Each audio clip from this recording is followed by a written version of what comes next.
بتاخد وقت قد ايه عشان احصل على الموافقه المبدئيه كمورجج بري ابروفال؟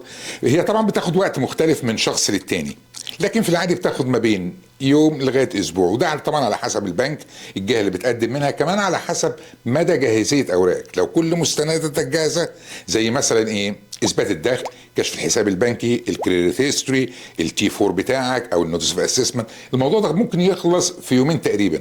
لكن لو البنك محتاج معلومات اضافيه زي اثبات وظيفه او اوراق تانية، او لو عندهم ضغط طلبات، ممكن تستنى من 5 ل7 ايام واحيانا اكتر. لو ملفك معقد او في حاجه محتاجه مراجعه، اهم حاجه عشان تسرع العمليه هي انك تجهز كل اوراقك من بدري. كمان تحافظ على الكريدت هيستوري بتاعك. ليه؟ عشان تبقى عارف حدود امكانياتك الماليه. ولو حاسس ان الموضوع معقد او مش عارف تبدا منين، كلمنا واحنا هنساعدك في كل التفاصيل علشان تقدر تاخد الموافقه باسرع وقت وتكون جاهز للشراء بيتك الجديد بكل ثقه.